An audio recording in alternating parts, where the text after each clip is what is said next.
Madam, త్వరగా ఫండ్ని transfer చేశారంటే పని పూర్తి చేసుకుని అందరం వెళ్ళిపోవచ్చు. ఆల్రెడీ పోలీసులకు అనుమానం వచ్చింది. ఇక మీదట మనం ఇక్కడ ఉండడం సేఫ్ కాదు. కాబట్టి త్వరగా ఫండ్ని ట్రాన్స్ఫర్ చేయండి.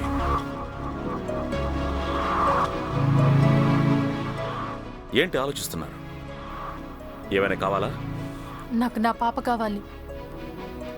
అదే ఫండ్ ట్రాన్స్ఫర్ చేయడానికి ఒప్పుకున్నాను కదా, మరి నా పాప నాకు ఇచ్చేయచ్చు కదా ప్లీజ్. ఓకే.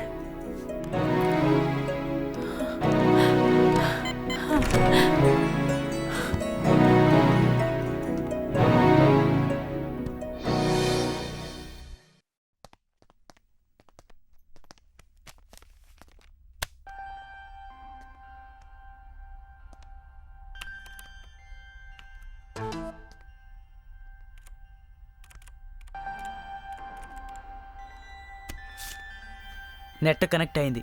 మీరు ఫండ్ ట్రాన్స్ఫర్ చేయొచ్చు.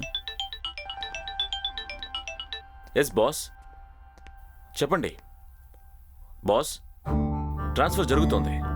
అకౌంట్ నెంబర్స్ టైప్ చేస్తున్నారు. ఆ ప్రాసెస్ జరుగుతుంది బాస్. అవును బాస్, అది పెద్ద ప్రాబ్లం కాదు. ఆ పోలీసులు ఇద్దరిని మేము కాల్చి పారేశాం. బాస్, ఎవరు వస్తున్నారు? చంద్రలేఖ మేడమా? ఓకే బాస్, నేను ఫాలో చేస్తాను.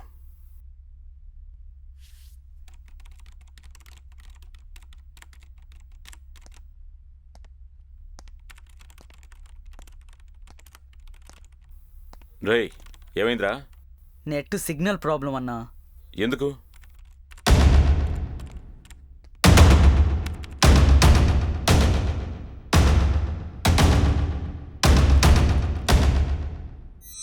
సార్, ఇంటర్పోల్ నుంచి mister Stephen sir. Hello. Yes sir. Okay sir.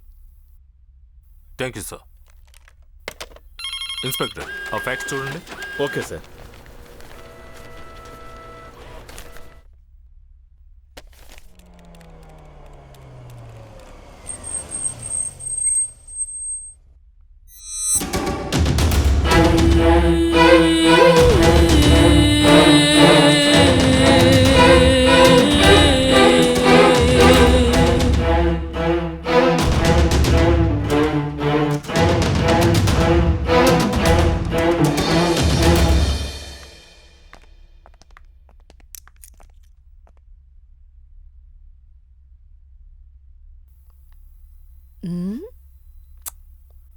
Fund transfer అయిందా?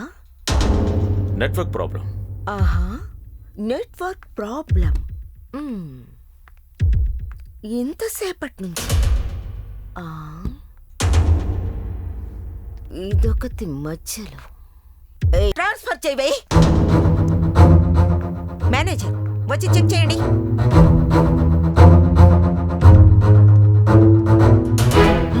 చెక్ చేయండి.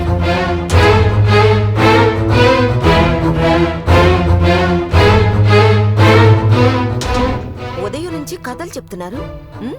ఇప్పుడు ఓకేనా?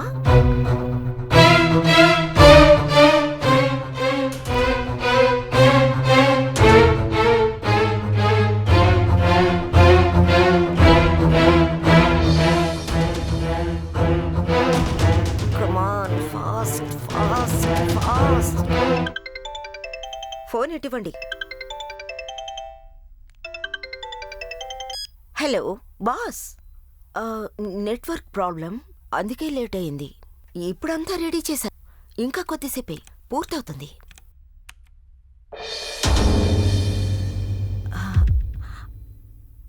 ఓకే బాస్, మీరు కార్లో వెయిట్ చేయండి. నేను వచ్చి మీతో జాయిన్ అవుతాను. Okay. 70. So thank you. 75. 80. 90. 100. Okay, success. Very good. ఏ వాళ్ళని షూట్ చేయి.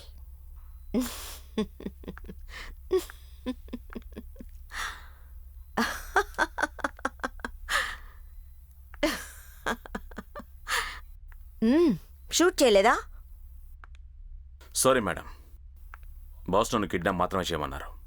ఫండ్ని ట్రాన్స్ఫర్ చేయమన్నారు, అంతే. నేను కాల్చడం లాంటివి పెట్టుకోను. అది నా పని కూడా కాదు. ఏమంటున్నావు? బాస్ చెప్పారు గీస్ చెప్పారంటూ ఇక్కడ నేనే బాస్ని.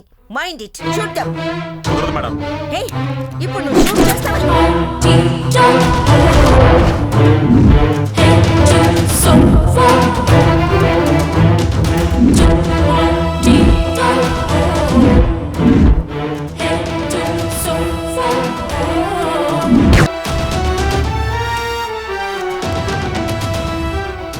సరే ఓకే బేబీ, నీకు అంతా అర్థమైపోయింది. నిన్ను 2.5 కోట్ల యూఎస్ డాలర్స్ని ట్రాన్స్ఫర్ చేయమంటే నువ్వు 2.5 కోట్లు ఇండియన్ రూపీస్ ట్రాన్స్ఫర్ చేసావు. ఎంత పెద్ద కేడీవి నువ్వు. ఉండదా ఏంటి? నా పెళ్ళానివి కదా, ఇది కూడా చేయకపోతే ఎలా? పెళ్ళయ్యి 5 ఏళ్ల నీతో కాపురం స్టార్ట్ చేసిన చేసిందిరా. నాకు ద్రోహం చేయడానికి నీకెలారా మనసు వచ్చింది? 5 ఏళ్లుగా నువ్వు నటిస్తున్నావు కదా. నీ కూతురి మొహం చూడు, తనని కూడా నువ్వు మోసం చేసావు కదా. అయ్యయ్యయ్యయ్యయ్యో, ఈ డైలాగ్ని ఎన్నిసార్లు వినాలి? అబ్బా, ఈ ఆంధ్ర అమ్మాయిలు ఇంకా సెంటిమెంట్స్ నుంచి బయటికి రాలేదా? సరే, నువ్వు రారా బంగారం. నాన్న చూసి భయపడ్డావా? అమ్మతో ఒక ఆట ఆడుకుందామా? సరే, నేను చెప్పేది అలాగే చేయాలి. నువ్వేం చేయాలంటే ఇక్కడ బుద్ధిగా కూర్చోవాలి.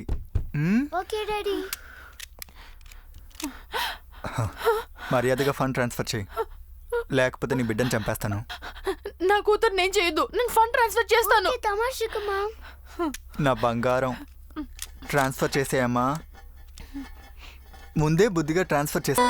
చాలా థ్యాంక్స్ సార్. Thanks sir. మీ కృతజ్ఞత పక్కన పెట్టండి. ఎందుకని పేరెంట్స్ అందరూ ఇలా ఉంటారు? ఒక బిడ్డ కడుపులో ఉన్నప్పుడే అది ఏ హాస్పిటల్లో డెలివరీ చేయించాలి, ఏ సమయంలో పుట్టాలని అనుకుంటారు. డెలివరీ తర్వాత చిన్న జలుబు చేసినా, జ్వరం వచ్చినా స్పెషలిస్ట్ దగ్గరికి తీసుకువెళ్తారు. ఒక డ్రెస్ కొనాలన్నా 4-5 షాపులు తిరిగి సెలెక్ట్ చేస్తారు. ఎల్కేజీ యూకేజీ చదివించాలంటే అన్ని స్కూళ్ళు తిరుగుతారు. ఈ విధంగా అమ్మాయి జీవితం గురించి అన్ని జాగ్రత్తలు తీసుకునే మీరు పెళ్లి విషయానికి వస్తే ఎందుకు సార్ కూర్చొని ఇంటర్నెట్లో అబ్బాయిల్ని చూస్తూ ఉంటారు? దేనికోసం? మా అబ్బాయి అమెరికాలో ఉన్నాడు, మా అల్లుడు లండన్లో ఉన్నాడు, ఇలా గొప్పలు చెప్పుకోవడం వల్లే మీ విదేశీ మోజు వల్ల ఏ వివరాలు తెలుసుకోకుండా మీ అమ్మాయిని అప్పగించి మీరే మీ అమ్మాయి జీవితాన్ని నాశనం చేస్తున్నారు. ఇలా ఎంతమంది అమ్మాయిల జీవితాలు నాశనం అవుతున్నాయో తెలుసా? కెనడాలో కూడా గర్భవతి అయిన ఒక అమ్మాయిని తన భర్తే కేవలం ఇన్సూరెన్స్ డబ్బును ఆశించి గర్భవతిని కూడా చూడకుండా కారులోంచి బయటికి తోసేశాడు. ఆ అమ్మాయి ఇంకా కోమాలోనే ఉంది. అందువల్ల ఫారెన్ అబ్బాయిలు కావాలని కోరుకోకండి. అక్కడొక బిల్ గేట్స్, ఇక్కడొక అంబానీ. అక్కడొక స్టీవ్ జాబ్సన్, ఇక్కడ నారాయణమూర్తి. అక్కడొక హెన్రీ ఫోర్డ్, ఇక్కడొక రతన్ టాటా. అక్కడొక మైకేల్ జాక్సన్, ఇక్కడ ఏఆర్ రెహమాన్. మన దేశంలోనూ బాగా చదువుకున్న గొప్పవాళ్ళు ఉన్నారు సార్. ఇకనైనా మారండి సార్, సారీ మారండి సార్, క్షమించండి సార్. Thank you sir. రామ్మా.